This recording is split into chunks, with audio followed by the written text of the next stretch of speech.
How you guys doing? You doing good? It's day number 2 of the Paris Grand Chess Tour. Stop round number 6 till, I can't count, 6 till 9, 6 till 10? 6 till 9 today. Second leg of the Rapid. I'm Chess Grandmaster Jan Gustafsson, and I'm being joined by Chess Super Grandmaster Peter Svidler himself. How you doing? Doing better than yesterday, hopefully. But we'll see how it goes. Yesterday was a bit of a grueling day for all concerned, and it even showed in the games. I feel towards the fifth round, players started feeling the strain a little bit. Today there's only 4 rounds, and also a lot to play for because, as we said on numerous occasions yesterday, the rapid points count double in this tournament. There will be 2 days of blitz to follow this, but the results of the rapid half are very important because they count double, and I think people will be very motivated to do well today. Yeah, in general we're chess people, so you can't make us work more than like 4 or 5 hours, and that it counts for the players too. I'm half tongue-in-cheek, but I'm also half serious. It is a very, very long schedule, and a 7-hour rapid marathon for these guys with some breaks feels very, very long. So today is one round less. I struggle with fewer and less. You're good at English. Shorter, I think. One round shorter? Is that what people say? Well, fewer would also work. Actually, something I wanted to discuss with you. What's that? How I was wondering if some people, for instance, Hikaru, I guess, although I'm sure he would disagree and say he's favorite in all the formats there, but Hikaru, I guess, is probably is a bigger favorite against the field in Blitz than he is in Rapid. So maybe, I mean, how big of a deal is it for him, for instance, to make sure he's on top after the Rapid, considering there's 18 rounds of Blitz to follow? Isn't the problem for Hikaru that Magnus is the best at everything? Well, yes, but if we ignore that for a second. Okay. I mean, Magnus definitely will try. Once again, I understand the whole discussion is somewhat superfluous because all of them are trying to win every game here, and it's not as if people are, tactical considerations will not be very high on the agenda. But at some point I became mildly curious as to maybe it is a consideration to a degree for some people. Let's say Vachier-Lagrave is also on the record as perhaps not liking the Blitz, the Blitz events in general very much. And well, he's not exactly crushing souls in the Rapid either. That too, but I think the shorter the games, the bigger the edge. Yeah. So I was wondering whether this type of ideas are crossing the players' minds as well. But I'm sure, even if you think about it idly in between rounds, whenever you actually play, you're trying to do your best in any given game. Yeah, I don't think you can strategize that much. It's nice if you have an edge in the Blitz event. Well, so you can't really count on it, because guys like MVL, if they have a good day, they can play with anybody, Kramnik, and so on. I'm not sure how well documented Hikaru's dominance over the rest of the field in blitzes. Of course, he's one of the best blitz players in the world. I think dominating a field like this is difficult for anyone. But yeah, he is very, very proficient in all short time controls, and in particular, I think, in blitz. So I'm sure he will heal. He has an edge over almost any field you can create. Right. So let's see what games we have in round number 6. Yeah. 6. Yeah. We have Kramnik Aronian. That's a pairing I always enjoyed. They both, have a very principled chess style. Always some very interesting chess coming out of that one. You could say similar things about Caruana, MVL, even though they have a different style, mainly because they like different first moves. But we could get a Najdorf here, and Caruana, if he has one weakness in his game, is that he's losing every Najdorf with white, which is a bit of an exaggeration, but not that much. Look it up. He has like some insane score. 2.5 out of his last 12 games. So seriously? Yeah, it's crazy. So this is going to be interesting if he goes for a Najdorf, or if he says, you know what, I've paid enough rating points.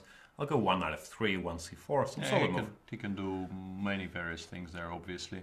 Hikaru, one of our 2 co-leaders, together with Magnus Carlsen, is playing white against Wesley So, an all-American US. Yeah. Battle. Yeah, there's this subplot going on here with all 3 of the top US players playing in this tournament and playing each other over multiple games. So that should be interesting. Magnus is playing black against Vachier and Topalov, who has not had a very good first day, it has to be said. He won a very nice game against Giri after losing the first 3, but in general he's struggled a little bit yesterday. But today is a shorter day, and also it's a new day, and you can refocus.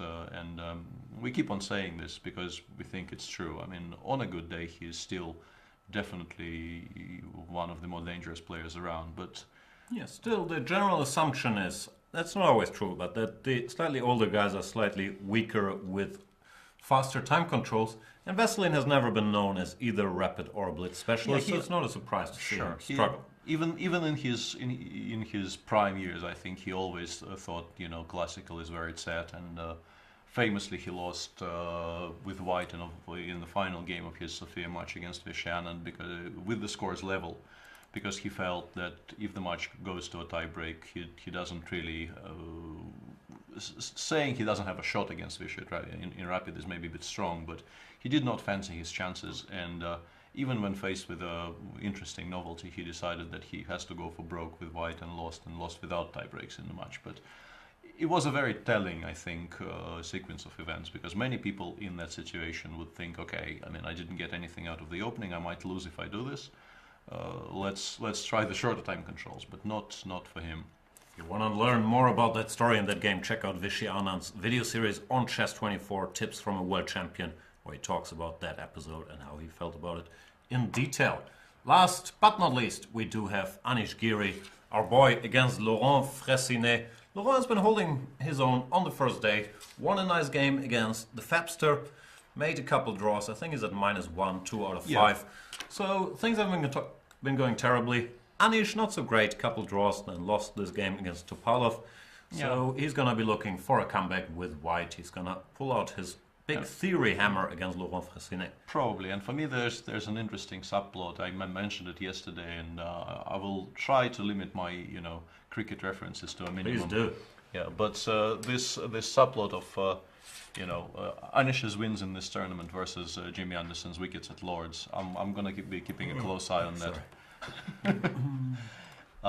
So far 0-0, but Jimmy hasn't started yet. How long do these cricket matches take? Like, are you going to be watching cricket the whole... Yeah. Oh boy. You know, my stuff, at least I watch it at night. It's 2 hours and I'm done. It's not like the whole show I have to watch this green field of people having breakfast or whatever they're doing. Yeah, but on the other hand, mine doesn't require... mine is a very... what's the word? Zen-like. You don't actually need to pay attention every second and of every... No, I promise I won't pay any attention. Yeah. One of us is enough. Yeah, I'm sure I'll do enough paying attention for 2 of us. Absolutely. There we get Kramnik cleaning his glasses against Levon. He wants clear view of the board, even though some people would argue he can do this stuff with eyes closed. A lot of glasses dudes there. Levon, Kramnik, Laurent, Anish. Do you think chess players wear glasses as a fashion statement? No, if there's a higher amount of chess players wearing glasses than of non-chess players, like percentage-wise. No, I don't think that's true. I think that... Don't we stare at screens even more than normal people and therefore mess up our eyes? That is possible, but I don't think there's... I definitely don't have enough research to form an opinion on that subject, but there may be something to that. In the candidates, I think the split was 50-50. I think what's the split in the normal population? Tell us, people. You can tweet us, hashtag C24Live, hashtag how hard can be, Paris GCT. You can contact us in the Chess24 chat. Apologies if we don't always pay attention to that, because there's a lot of stuff going on. Camera. Yeah, that's pretty much it. But there's a lot of screens here around me. I'm very confused. Yeah, we try to have all these tabs open and keep tabs on everything. Yeah, but this is a reasonably fast-paced event, so things obviously slip under the radar occasionally. It's not that fast-paced. There's been some criticism I read these days, but the games are starting. We'll get to the format later. So where do we start? Let's start with Mr. Maxter. Oh, so he chooses not to repeat well, that's not entirely true. He's been playing the sort of the proper pure archangel in this tournament. He's played. That's his thing. Let's try to track down his board. Is Nope. that him? Nope, not him. Is that him? No, that's Fabiano. I keep calling him weird names. I should stop doing that. I'll get an angry mail from Lawrence Trent. That's Vasilin's head and Magnus's head. They keep going for this stuff, but this time around, no. Magnus played bishop e7 instead of b5, bishop b3. He's been going into the pure archangel yesterday. You know, won a very nice game against MVL, and the second one was Bit of a gift from Fabi, Yeah. so he won both his Yeah, games. he actually won both of them. Yeah, but the game against Caruana was, for all intents and purposes, over by move 15 because Fabi made a very uncharacteristic blunder and just gave a free pawn to the world champion, which is inadvisable, generally speaking. Not how he rules. Today, the line we've talked about ad nauseum. You've done a whole video series on Yeah. this, the move 6 d3, which I keep losing to in the Rui Lopez has almost replaced Rook e1 as the main line by now at the highest level. b5, bishop b3, d6, tons of subtleties here. Yeah. If you start with castles, you don't have the option of going bishop d7 after a4, but you have the option of dropping the bishop here. For details, check Peter's video series. And it's curious that Veselin goes a3 here because the focus shifted a little bit to a4. I And still think it's nothing, but we both recently got into trouble after a4, bishop d7, c3. You Yeah. had this game against Fabiano. I had a follow-up loss against Ilda Khairulin. So, yeah, I think it's not going to replace a3 as a main line, but people have started doing this again. yeah, a3, that was the focus of my videos, and there's plenty of things you can try here. You could, yeah, I mean, I've recently been playing knight a5 and c5 before castling. Magnus decides not to bother with that and goes into what probably is the main line for everybody else. Castles knight c3 and now knight a5 and bishop e6. Levon has been doing this with varying degrees of success. He played a very interesting game against Fabiano himself, yeah, in the candidates, which fluctuated wildly, I think, and he was probably at one point worse. Then at one point he was close to winning, had a very nice tactical shot there towards the first time control. Tons of theory here as well. d4 is one of the currently trending moves. They've tried everything, bishop e6, b4, bishop g5, you name it, but d4 is logical before black gets in c5. Yeah. So they blitz out. What is still a game Levon against Fabiano, if I'm not mistaken, from London. d4 takes, knight c6, d5. And we got a new structure, a bit King's Indianish, but black is not going to be playing for f5, but for No, c6. I wouldn't call it Twins Indianish. It's reasonably standard for all kinds of Spanish lines. But generally, you get these positions with the light squared bishop still on the board, which I think probably favors black here, because you do play for the c6 break at some point. You can't really do without it very well. And when you achieve that break, the white bishop, which generally tries to stay on the a2 g8 diagonal, becomes a bit of a monster. And without that bishop, I think it will be easier for black to handle this position, because there will never be any serious attack on the king side. And sometimes you do get into serious trouble on the king side because that bishop is so strong. On the other hand, you could argue, like, I agree with your point, but you could argue that after c6, let's say we get the structure takes, whatever, queen takes, white can give up his kind of useless bishop Absolutely. for a black knight, while the black bishop can't join the fight for the d5 square. Sure, but that is also true with the bishops on the board. But here, as I said, there are some other minor details which should probably favor black.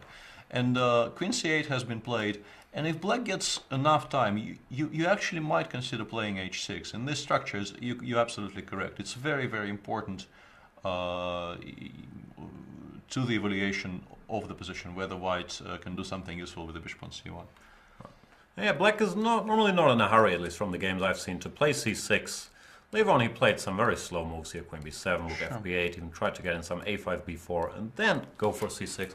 We'll see how it goes. It's a positional struggle. Both sides will be familiar with it.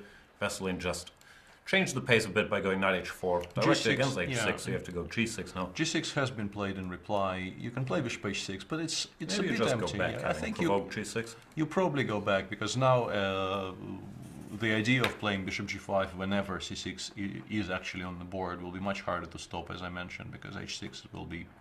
Well, you can play king g7, h6 maybe in some positions, but it's slow and not particularly attractive. No.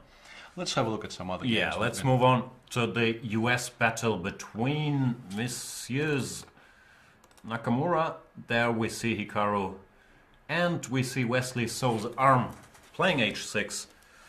They play another fashionable line there. I think they call it Ragozin, I'm not quite sure. Bishop b4. A lot of theory here, bishop g5, cd, e3, you name it. But queen a4 is a move that has become a little trendy, in which Hikaru himself played against Lev on Aronian recently. So not a surprise, you're forcing this knight to c6. The expense of maybe half the tempo, because the queen is not ideal on a4. But black in this line normally wants to go c5. Yeah, c5 is a very topical pawn break there. So yeah, e3 castles. Yeah. And queen c2, I'm not sure about queen c2, but I mean, it's a reasonable It's one of the main moves. I've played it myself. Bishop d2 might be a little more fashionable at the moment, but the queen has done her duty on a4, provoking knight c6. Yeah. So you go back, preparing for all kinds of bishop d7, knight d4. And it's curious that Wesley decides to take on c4 straight away without, waiting for something from white. But I think that's also what you do. If you play like a waiting move, let's say a6 is useful in the structure, then white can go a3, bishop d6, and c5. Sure. We've seen games like this where white then becomes a different game. But after queen c2, dc, the typical plan is to go bishop d6 and then e5 if you can. And this is what he's done. And it's very interesting that I think I may have had this against, or something very, very similar against Stanish in one of the Grand Prix. And I castled early, and then I wasn't in time to play both a3 and h3, which is kind of important because you want to stop bishop g4 in all kinds of positions with nice Alani on d4. It's very important to stop bishop g4. And also knight b4, c6, knight d5 is a very useful plan for black. So here, Hikaru shows that he understands these concepts, and he actually allows ed4, rook e8 check, feeling that with a pawn on h3, bishop e3 is a comfortable enough reply. And Wesley plays bishop d7. You could make a case for a move like a6, or normally you need h6 here as well to prepare rook a8 because you don't want any knight g5 unpleasantness. But I'm guessing the move orders are still interchangeable here. So rule of thumb, black doesn't want to take on d4 too early because, let's say, instead of h6 he took and then went h6.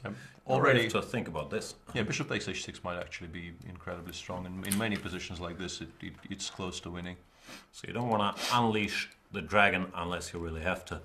Therefore, h6 is very typical play. Then you want to follow up with rook e8, hinting at e4 and some lines of queen e7. All standard stuff. White can think about knight b5 here, since black hasn't gone a6. Not 100% sure what happens then. Probably e4, yeah?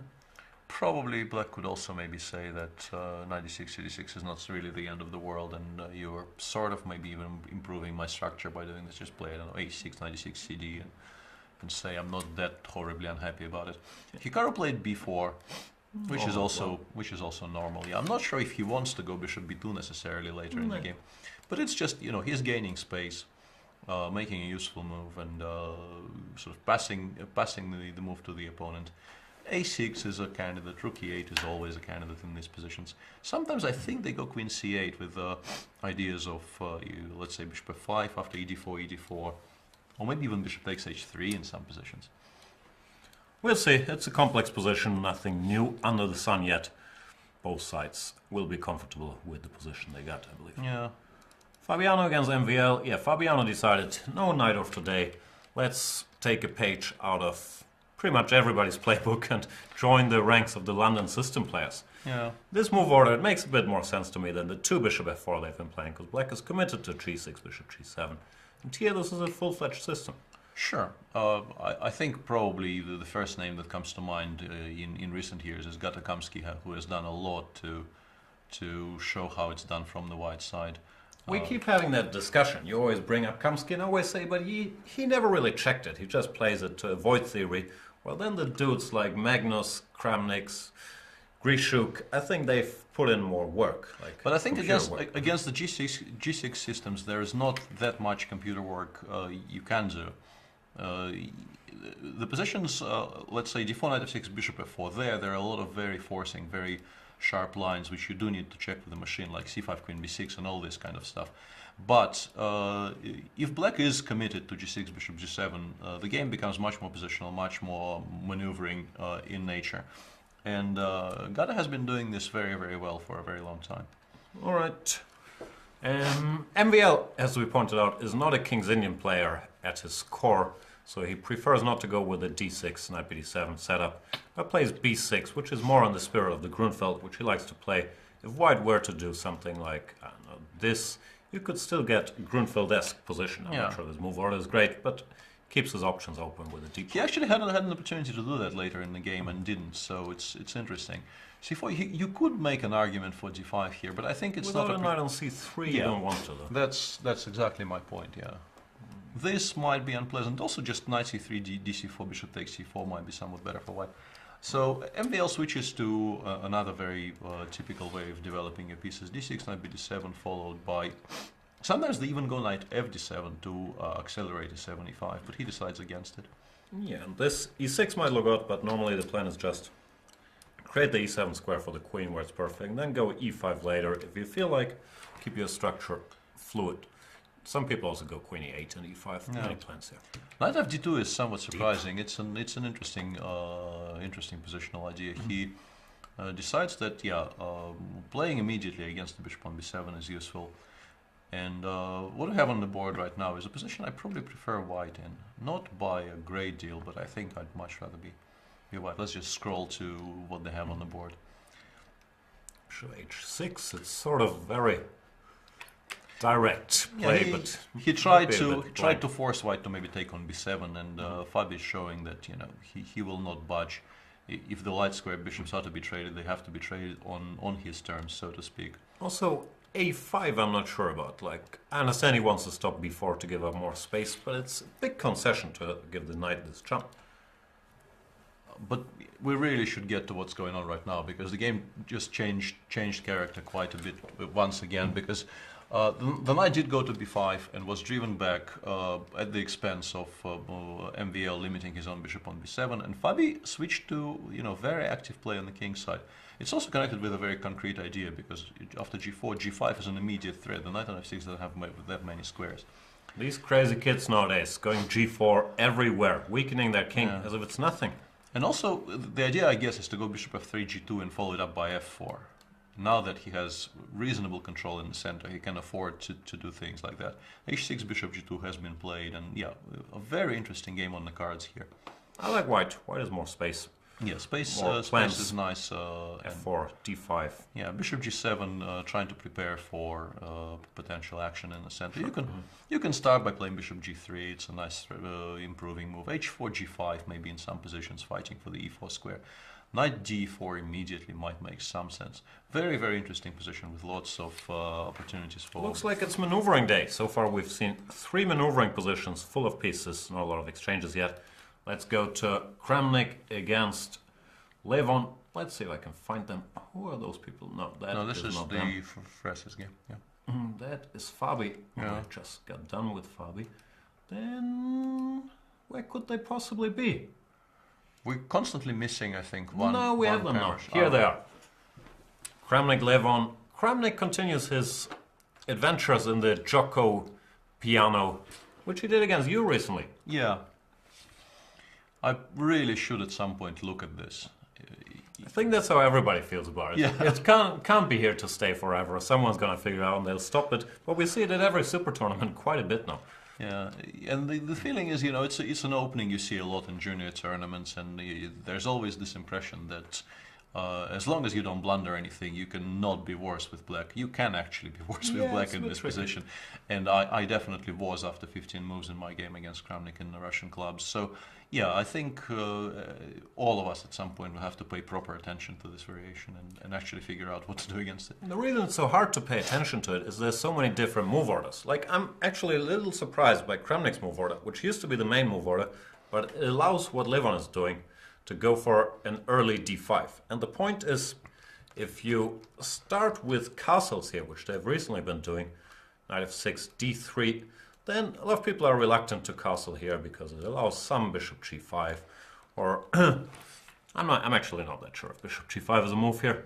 But in this move order, normally black has been going d6 and a6 quickly. Yeah, that's what I did, and I wasn't really very happy with my choice later. I think something which has never been done when I started playing this group of openings with both colors, black never played a5 in my day. And these days, more and more people are securing the bishop on c5 by playing a5, and it was completely unheard of. And now people are realizing that the idea of expanding on the queen side with b4 and a4, gaining space, and then playing with that space later in the game is very powerful in many positions. So, yeah, more and more black players are putting their a-pawn on a5 as early as possible.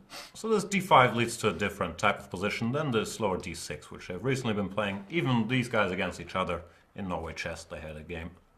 Was it this or was it in Berlin? I think it was this, where Levon played with d6. This is all theory, a4, hinting at b4 and just gaining space with a5. Here a5 is the main move. Here it's more logical. Yeah, with here it's d5. less surprising, but what I mean is in quiet positions with the pawn on d6, yeah. And yeah, this is all theory. Knight bd2, you go knight b6, trying to force this bishop to b5, where I think it went. Targeting this pawn, but not the diagonal. It's normally dreaming of bishop g4. All of this stuff is well known. It's been played by Gabriel Sargsyan, for example, one of Levon's long-time helpers. Not sure if they're working together these days, but he's had games here. Rook e1, knight a7, I believe. I studied this line as usual, I can't remember. I believe f5 was a move here as well, playing more aggressively. Knight a7, going after the bishop.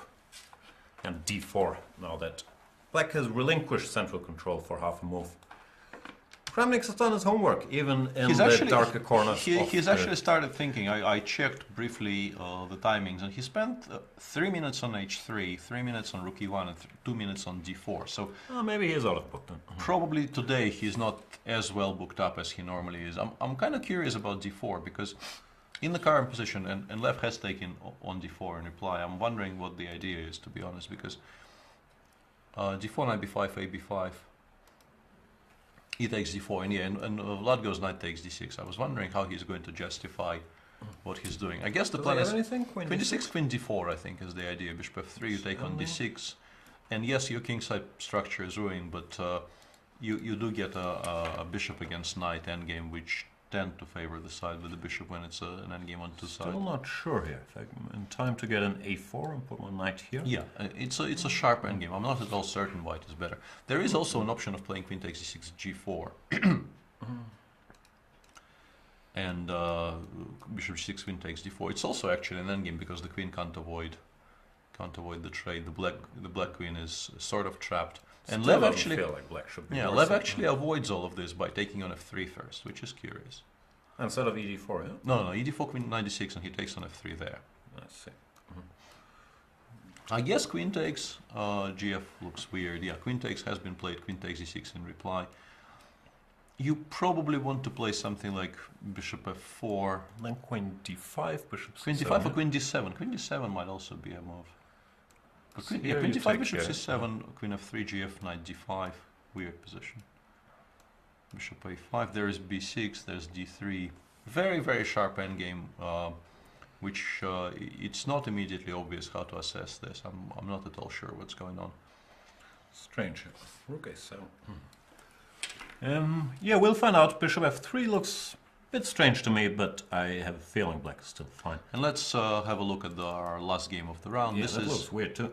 This is Anish against Laurent, and you said Anish will drop the hammer of his opening prep. It seems like Anish went a little bit in a different direction, going for an opening he's not particularly well known for. But he knows everything, that's the thing. That is true. He is an incredibly versatile openings specialist these days, can play more or less any move, and will know quite a bit there. One thing about Laurent's repertoire is that he, for some reason, doesn't go knight f6 against the Scotch. He's known for going bishop c5, and I feel like guys prefer the Scotch if they're certain to get bishop c5, when they think there's a little more wiggle room. Knight b3 has never quite reached mainline status. That's still bishop e3 or knight takes e6. But there's quite some games. It looks innocuous, but normally it includes a pretty sharp plan of going queen e2, bishop somewhere, long castles, and checkmating. Yeah, so at least a very sharp there is play. some theory here. I won a reasonably nice game against Ruslan Ponomarev in one of the Grand Prix in 2012, I think, in that line. There are subtleties here connected with whether you want to start d6, a5, knight f6. Yeah. Knight f6 allows bishop g5, but on the other hand, sometimes you might save on d6 and try for an immediate d5 break somehow. Not today. But not today. Yeah, Laurent does it the straightforward way, so to speak. f3. All this I've seen. Bishop b5 I've never seen in this one. And bishop b5 is an interesting, newish to my eyes idea. I'm not quite sure what this is. I guess Anish is aiming for a slightly different type of position. That's if you go queen e2, which might look weird, but this is the standard setup trying to go long castle. Is he worried about some immediate breaks, like, I don't know, stuff like this, or is this madness? I'm not sure, to be honest. No, this normally is not that.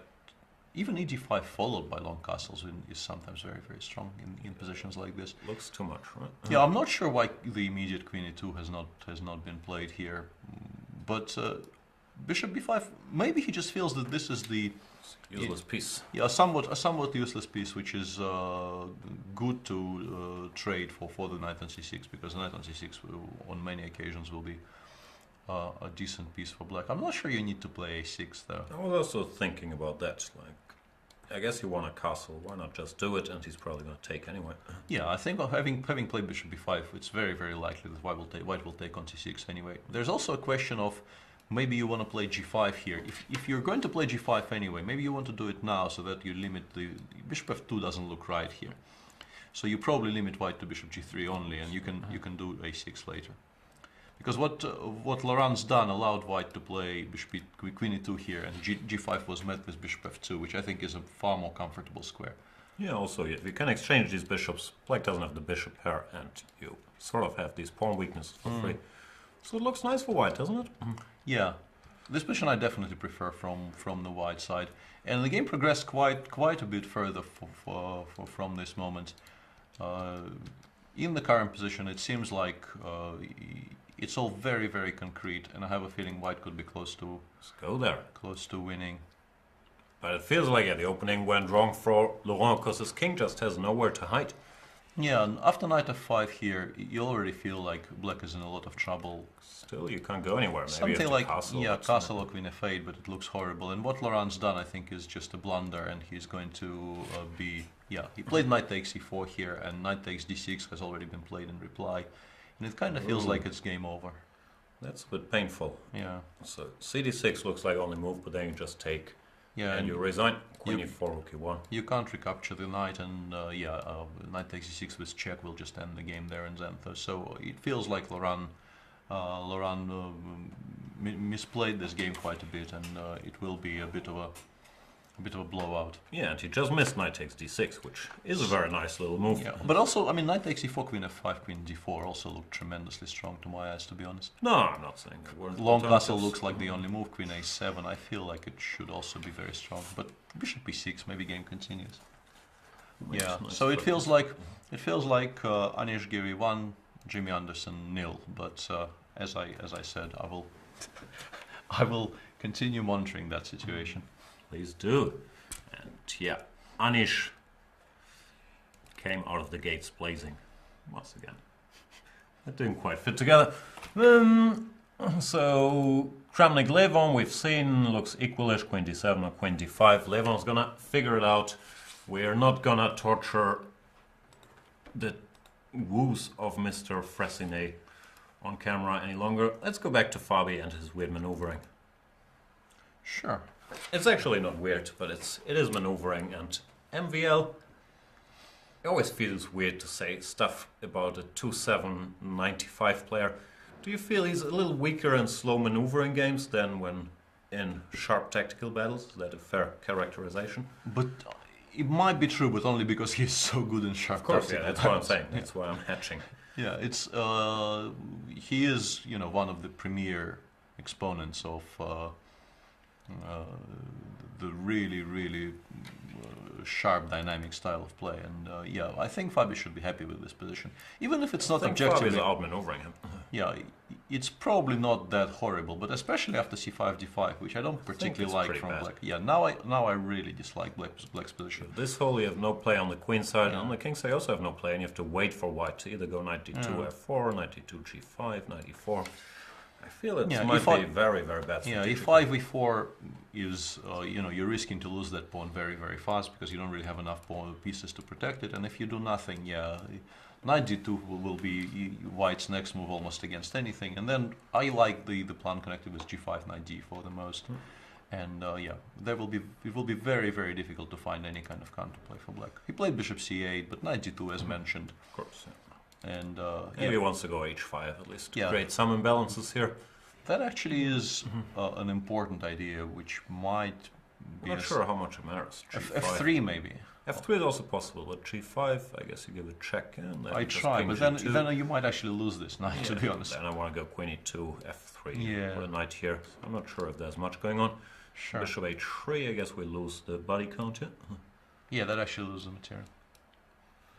Still, maybe this is Yeah, less but, clear. But Yeah, so it feels like Fabi tricked MVL there somehow, and should be doing very well now. the Carlson Topalov Carlsen game is heating up quite a bit as well. Let's see if I can track that one down. It's a pity I have such lousy memories because I only have numbers here. So this is number 3. Let's remember Carlsen number 3. Okay. What's going on? Well, it's gotten very, very sharp, but I think Magnus has it under control. He can just take h takes g here. Let's just point out why not fg4. Yeah, he has taken a h takes g, and the knight went back to f6. That's on the board. But black also, it feels like black should be doing okay with the king as open and this, and white not really achieving a lot on the queen side yet.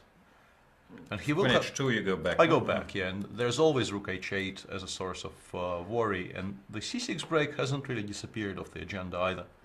In particular, now that the dark square bishop is gone, if black forces a c6 break and then the bishop from e7 lands somewhere around b6 or c5. I like black's position. Yeah, rook I H8 think is coming, knight H5. Yeah, I think, as you mentioned, c6, d5, bishop c5. No, I think this has gone in black's favor up to now. I'm not sure how. I mean, the game is very, very far from over, and Magnus is very, very good at limiting the damage and control. Magnus is black. Okay, sorry, I'm going mad there. This is early in the day to be unable to read what's written on the screen. Nah, it's okay. I said Carlsen Topalov, so I take all the blame. But yeah, it looks like the world champion. I'm not sure. I don't think we can call it winning or anything, but it does look very dangerous for white. Yeah, no, it's not a nice position to play with white because you really don't have an active plan. Yes, you've opened up some files on the queen side, but the pawn on c7 is, you can't really attack it with the king as weakened as it is, and also you don't really have pieces that attack it. Even if you took it, like bishop d8 and more Yeah. power to you. Precisely. I like Magnus's position a great deal. Queen g2 has been played. I think queen d7 is an almost automatic reply because c6, as mentioned, is a very, very useful plan for black here. Yeah, and there's no checkmates yet on the king side, so you don't want to limit your queen by having it stick around here. No, you don't really. He does play queen h6. Queen h6 makes sense because there's entrance squares there. But after queen g2, you probably play queen h5. Try to win like half a tempo. Yeah, you here. win. No, you can go here, maybe whatever, or rook h8 first. Yeah. c5 you don't want to do No, because no. then all of a sudden you could ruin your position quite badly. Yeah, queen h6 definitely makes a lot of sense as well. I liked queen d7 because I felt that white would have then to play sort of against ideas on both sides, and it would be very, very unpleasant for him. But queen h6 is also an annoying move to face, illustrating just how weak the dark squares are in white's position. And in the All-American clash up top, this is interesting. What is b5? Why is he playing b5 here? The Giri game is over. I guess he won, just confirming. Yeah, we see the white king on e4, so a bit of an opening disaster for Laurent Fressinet against Irish Giri, who wins his first game. Is this his first win? I think this is his first win. So kudos to Anish. This we'll get there. Bear with us and all the switching. Which position is that? Yeah, here we go. I'm trying to figure out what the point of b5 is there. Because if you wanted to take on h3, if that's a tactic with the intention of taking on h3, it probably is actually, because if you do this, the queen on b3 is unprotected. So bishop b5, bishop h3, gh, queen takes h3, there is no knight e5. With the bishop on c4, you could play knight e5. With the bishop on b5, you no longer have that option. So bishop h2 check is a threat. At least you might have a perpetual. No, you have two at least. You have bishop h2 followed by something. If white does, let's say if white plays rook e1, there is an immediate perpetual available to black with bishop h2 and bishop anywhere. Yeah, you don't control the h2 square to give mate with queen h2, queen f2, but you do have this. But what I'm curious about is that if you go back to queen c4, bishop c4 before black played b5, is black worse? Why are you... Because it does seem like you're trying to make a draw.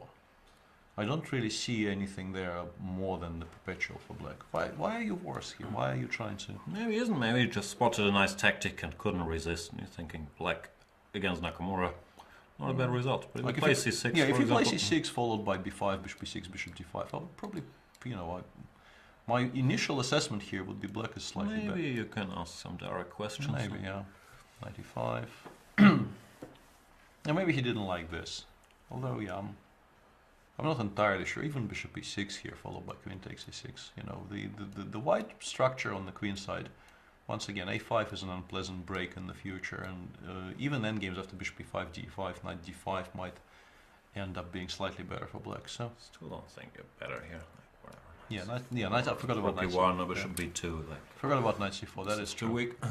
No, and I'm not criticizing b5 as such, but I was wondering whether you could just play slower. Bishop takes b5. Bishop b5, bishop h3 on the board, blitzed out by Wesley. So that was his idea.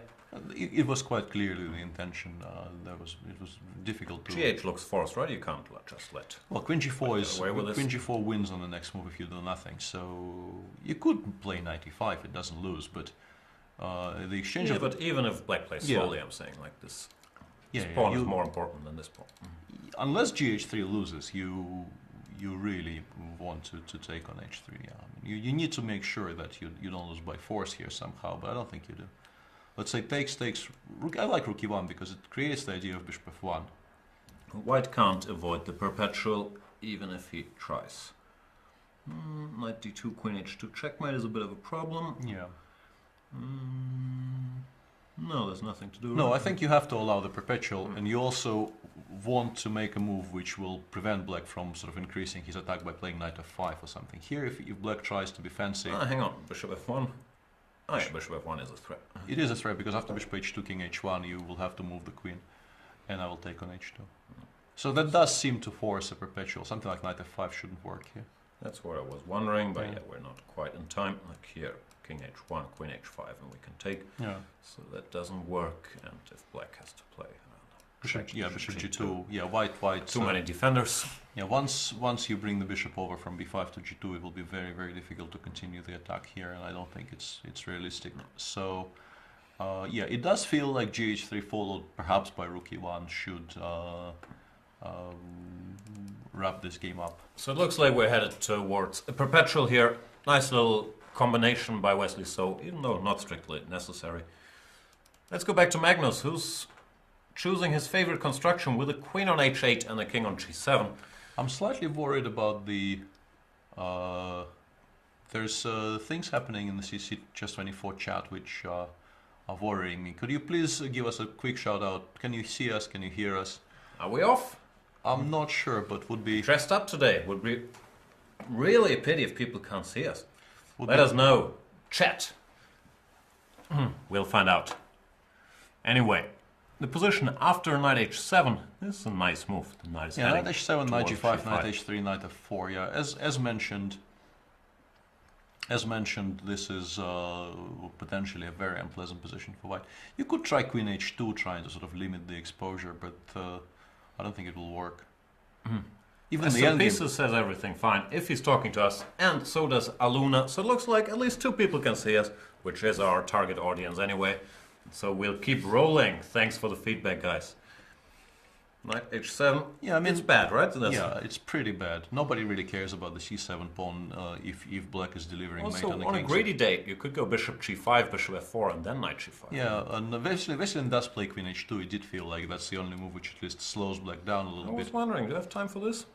You definitely do, but there's also an option of playing takes, take on a4, go rook b8 or a8, Actually, even rook a8 is not... yeah, you strong players, you're all about like using all your pieces. Yeah. Okay, here's c4. I'm not sure how much we've achieved. Yeah, which is... Yeah, I don't know if I want to trade too many pieces here. And it's interesting that maybe Hikaru feels he is still better, because Hikaru... he didn't take on h3. He didn't take on h3. I know I'm jumping around, but we just discussed the point that you kind of want to take on h3, because you're probably not better if you don't. But Hikaru probably disagrees, or maybe he was not sure he gets the draw in the other line. Could he actually... Well, sure he has a point, but... There's some theoretical lines and very different openings where you give this h2 pawn. It doesn't matter all that much if black can't summon an attacking force here. So maybe you can play this with white. Still refuse to believe that white is better here. Queen f5, knight e5. I think the point is knight e5 stops you from immediately occupying a d5 square. If black could play sort of queen c8, d5 in the position on a previous move, I would pick black in a heartbeat. But not a legal move. Yeah, sadly not a legal move. Maybe queen b7 because of that, actually. But maybe bishop f4 is decent. We'll find out also after bishop e6. Bishop c4 is not forced, even though it looks fairly logical. I think allowing bishop d5 would be a mistake. Yeah. And rook takes e6 is never going to work when you also have to trade queens. But I think you have to salute Hikaru's fighting spirit here, because I'm pretty sure gh3 was just an immediate draw, and he continues playing a position which I'm not at all convinced he is better in. But no, but I think he also has a lot of confidence against everybody in the world, maybe except Magnus, in a rapid game, that he's thinking, okay, this is unclear, I'll definitely go for this instead of the perpetual. We'll see if he gets rewarded. Back to Magnus. Yeah, bishop g5 definitely is a move. As mentioned, rook a4, and then maybe rook a8 actually might also be quite decent, because you probably force white to take on a8. You take with the queen. The knight will now come to g5. Knight 7 is a bit of a mistake. And c6 is a possibility next move. Knight g5 will be very, very unpleasant to meet, and your position is full of holes everywhere.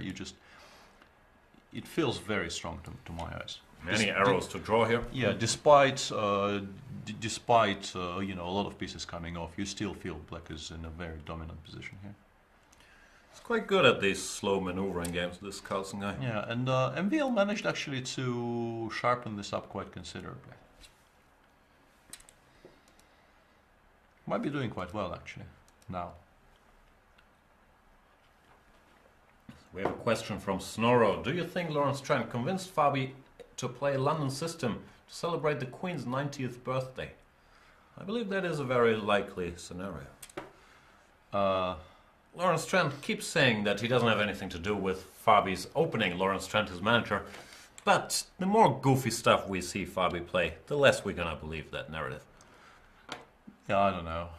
It's very difficult for me to judge that dynamic properly. I don't really understand what's happening. It's difficult for me too, but I like judging them. What's going on over the board though? That's the part where you have to judge. e4. Yeah, sharp. Yeah, I think he also needed to by this point. Being the fearless caveman that I am, I want to take this and give a piece. Who needs pieces? No, I don't think it's particularly good in this particular... overusing the word particular there. Not particularly. And people are asking if my suggestion of rook a4, rook a8 is a computer suggestion of my own. This early in the broadcast, I don't look at computer evaluations. We're still unplugged, which you can see by all the pieces I'm going to blunder. But we normally tend to let you know if we get computer help during these shows. And so far, we're not. A helpful hint in my case, whenever I use a word apparently before giving a move, that is a very heavy hint. I've just looked it up somewhere. If I say apparently something is good, that generally means it's a computer suggestion. But generally speaking, you don't overuse words like particularly or apparently, right? That is true. Fe4, I think this piece sacrifices a bit. Although he took on g6, he didn't do it. I was only half joking. I thought it looked interesting, but okay. Takes with a knight. I will probably take on h5. Yeah, rook d6, rook e3. I think it will backfire. Black has too many pieces which will actually come out of the box and start attacking. Yeah, rook e3 kind of is. So anyway, Fabi felt no need to give up his own pieces. I think after knight g5, the idea is to play bishop f4 and follow it up by... Give up his things. e5 is nice, but after even rook takes e5 is quite interesting. That's a good move. Yeah. No, I think the idea is to play bishop f4 and then rook takes g4, sort of employing the same tactic from your side. And in view of that, I wonder if knight f8 instead of knight g5 is decent. I was trying to calculate that. Trying to just pick this guy up on g6 immediately. e5 makes a lot more sense here, trying to preserve its life for now. But even there, let's say rook e5. I don't know what's wrong with bishop e5, but rook e5 is very nice aesthetically.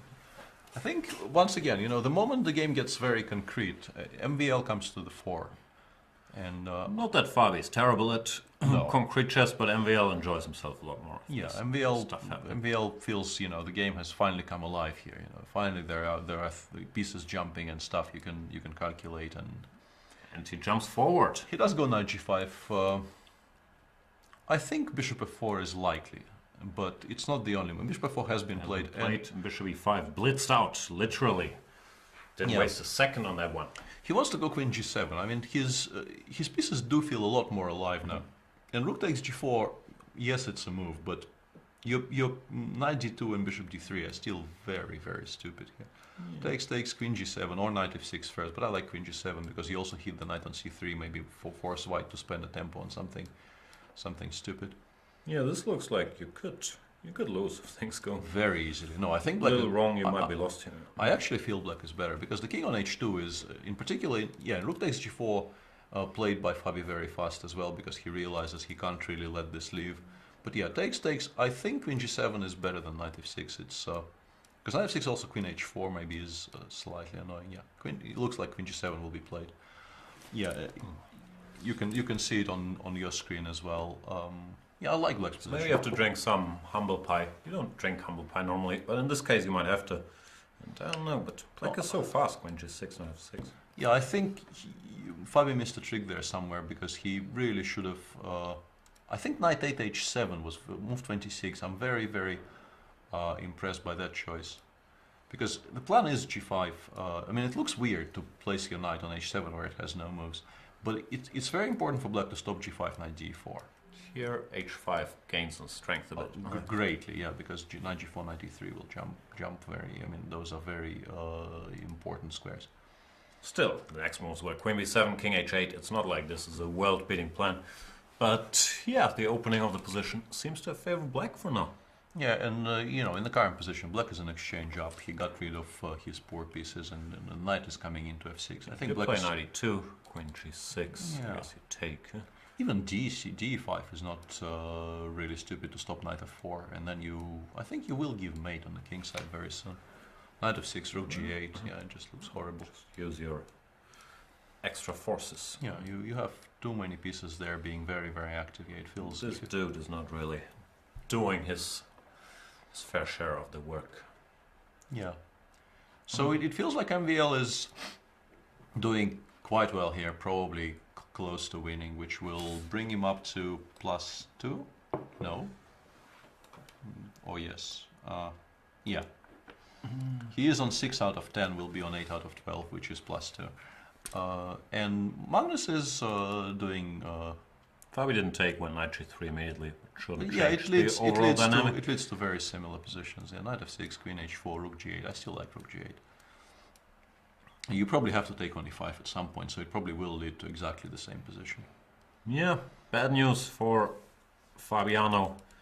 And I don't have a word for Caruana fans. We need a word for that. Grandmasters? Fabiatics. Fabiatics, that's excellent. Kramnik, Levon, as their games often do, seems like it's headed towards a draw, even though Kramnik has an extra pawn. It's not the most useful extra pawn. Feels like this should be reasonably easily holdable, but what do we know? We'll keep half an eye on this, but there are still sharper games going on. Take half a look at Levon. Yeah, he looks comfortable. It's gonna be a draw. Rook d5.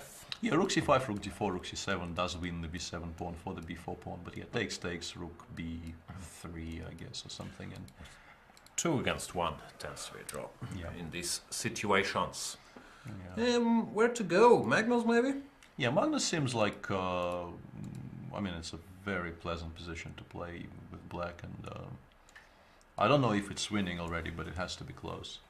Because White is dealing with potential incursions on both sides. He played bishop f4 after knight g2, which I think is very likely. He might even go bishop g3, sort of rubbing it in. Very annoying bishop to have. Followed by knight g5, knight h3, knight f4 maybe, or the c6 break is still very much on the agenda, followed by queen b6 check. Yeah, very, very unpleasant position for Vachier here. You don't want that dude sitting on your couch and there's nothing you can do to kick him out. Now Vachier's in trouble. Yeah, the ease with which Magnus does it from these quietish positions to just outplay super Grandmasters is pretty amazing. Keeps being amazing. Yeah, and Hikaru is playing an endgame which, you feel draw is probably the favorite result here, but favored result. But it's my favorite result for sure. There's still some life in the position because the a7 pawn will occasionally become a bit weak. But isn't White better?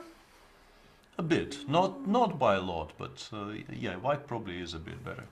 Problem is if you grab this pawn, then you lose this pawn, which makes you king. And then probably Black will become better. Yeah, G6 wants to go G3 at some point. Yeah, G6 has been played by Wesley, and G3. This. Check from G4. I mean Queen G2 now. That I was not sure. Maybe you can just take. Probably there's nothing going on. Queen H5 maybe. I wanted to grab the pawn, but then I have lots of checks there. Too many checkies. Well, I'm not sure though, but King E2, King D2, the checks actually run out. Yeah. I'm still not sure White is better. Let's say H5 here, followed by H4 and bishop f4 check. I'd be somewhat worried with White because you're so poorly coordinated here that even winning it takes a couple moves to get this queen back into business. Yeah, H5, H4 seems like a very strong plan. G6, A4 was played by Hikaru. He feels that the queen, I understand his plan to push this pawn before. He feels that his pieces are sort of in ideal positions for now. He controls most of the checking squares for the H4 queen. The king doesn't need to go anywhere before it's checked. And he wants to gain some space on the queen side, prepare, if he ever wins the pawn on A7 with his pawn on A6, it will be slightly more relevant. Queen e7, we expect b5. b5 is by far the most natural move in the position, although you could maybe consider something else, but I think b5 is the obvious choice. It does allow queen bishop b4 though. That maybe is the reason why b5 hasn't been played yet, because the queen endgames should be quite equal here. It's like they're both highly focused. There we see Hikaru leaning over the board, so does Wesley. Where's the light? They both have a shadow? Is that even possible? That shot is a bit unlucky for us because it feels like we, half an inch more and we would see the clocks, but this way. I'll lean forward. 250, and is that a 0? Could be a 0, could be an 8. It's hard to tell. That was my issue. Yeah, 250 I kind of worked out, but how much time does Hikaru have? Hikaru has 7 minutes and 5 seconds. He's not in time trouble, and Wesley has 2:58. Yeah, queen a8 check, I guess you play king g7, there's really no reason not to. No, we'll move it going, yeah. King g7, and you could try do you want to take, or is this bishop b4 should be enough for a draw, yeah. This is just a draw for right takes, and you take this, I guess. Hope he misses queen d1 checkmate, but he probably won't. But still, probably won't. But this should be a reasonably easy draw. Yeah. Maybe king f8 actually. No, this would be a. Yeah, okay, it doesn't matter. This is a draw. But having played queen a8 check, you kind of need to play queen takes a7, I think, because b5 bishop b4 is an improvement, I think, compared to what it has been a move ago. If you wanted to play b5, you should have done it on a previous move. Maybe he wants to go queen b7, but once again, why have you given a check then? Yeah. Queen b7, c6 might be a move. No, he's taking on a7. Yeah, bishop takes b4, takes, and yeah, should be a draw. If you go a5 here, queen b1, queen e4 should be enough. Although you could maybe try this. I mean,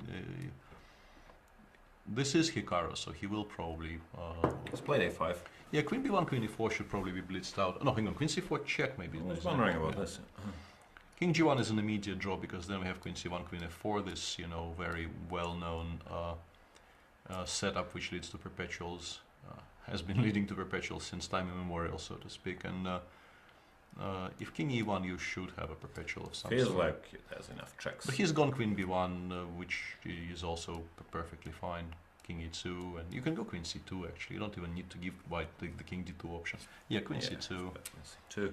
You can actually go King E3, King E4 and give up the entire King side, but... what are you hoping for? I'm not sure. He does go King E3. I mean, this is Hikaru we're talking about. Also, it's hard to lose. If Yeah. you ever get A6, Queen B7, you can't lose, so Yeah, might and as well. That was my next point, that even if you give up F2 and G2 with checks, but your pawn by that point reaches A6, you're probably not losing. So, yeah, why not try? And hang on, I'm guessing, but you never know with these things, especially with Magnus. I've started to doubt everything, because our little tool says that Vesely and Topalov won, which is very hard to believe from the position they had. So either Magnus lost on time again, or we have I think we have little the kings. system error. We have the kings, and I mean it says Carlson smoothly crushes Topalov to take the That's soul. likely, so I guess someone put the kings wrong, because here after Queen H8, it feels like resigns is not out of the question. Yeah, no, but the position is horrible, and you're losing two games on time in the same tournament would really be a weird occurrence. So, Yeah, that's a little hard to believe. People are let's- saying Magnus lost, but I don't think that is true. we'll continue monitoring this because we've already been. The problem with this stuff for people who don't know is that whenever the game is over, the normal thing to do is you put the king on e5 and on d4 if black won, and on e4 d5 if white won. But if that isn't done, and like here maybe there's some confusion with things being placed there, certainly confusion with a cell phone ringing, which I'll go switch off. We'll be right back. Or we'll keep going. I'll just switch off the phone. Yeah, so let's go back to Fabiano. Fabiano against MVL. Fabiano actually stabilized to a degree here, and I don't see an immediate winning shot for black. Maybe it doesn't exist.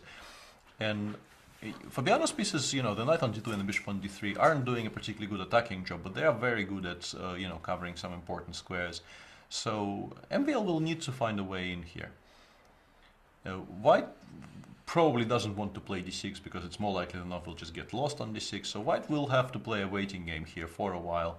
You can never really challenge the knight on g4 because you don't really want to give black h5 takes g4 in reply, opening up the h file. So what Fabi is going to be doing here is sort of passing for a while, trying for maybe slow improvements of his position, and hoping that MVL doesn't find a way in.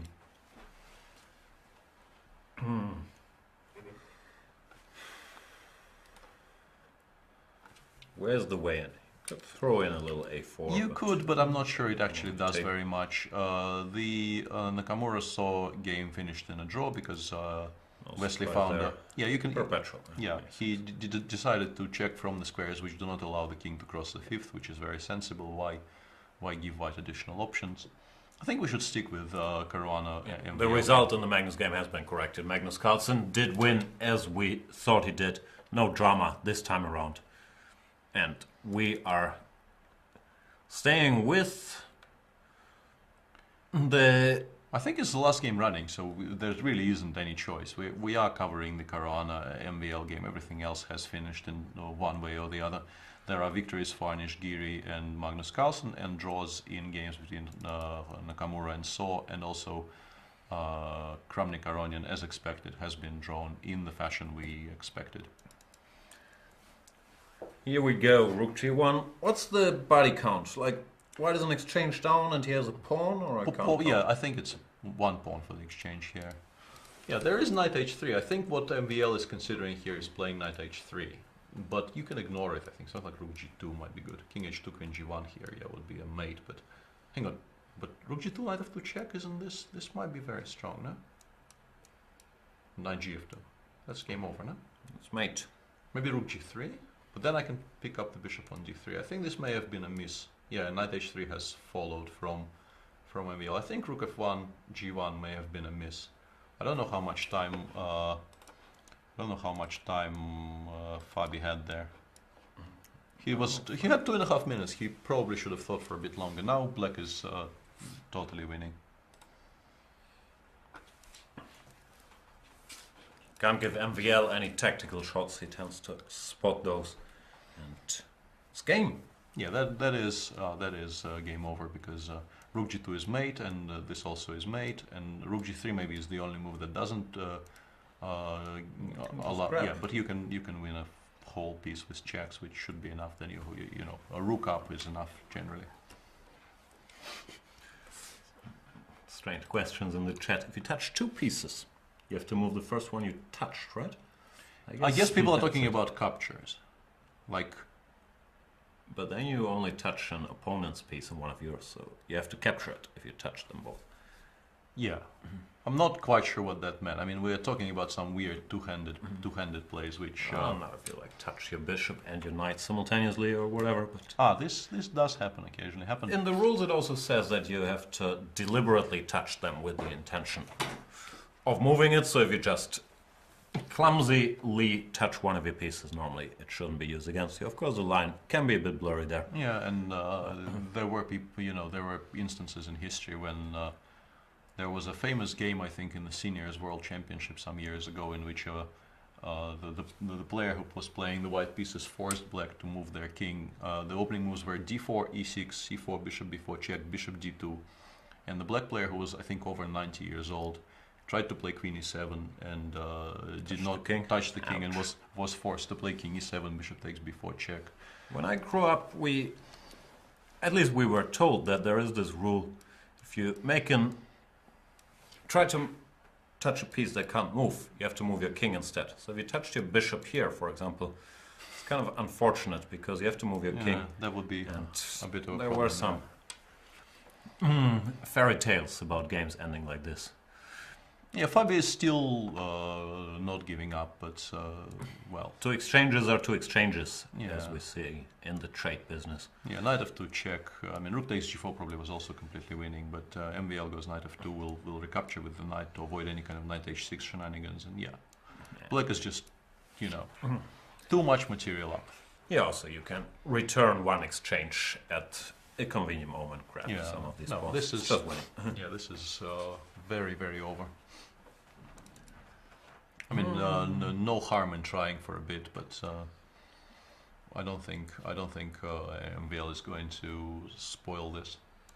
It's pointed out that Magnus has 50% against the Americans and 100% against everybody else, which, this score might be a bit inflated by him losing on time against Wesley, so in a winning position. Yeah, that definitely influenced. Generally, he's been crushing everybody except for this 1 week game against Nakamura, where we felt he might even have ended up in some trouble, or was very close to ending up in trouble. Or was a draw with both guys tired in the last round of yesterday. And now, in the position they have on the board, rook f5 and e4 wins even more material if you want. Oh! And as you can see on the screen, MVL does that in a second. Yeah, he spots these things very, very fast.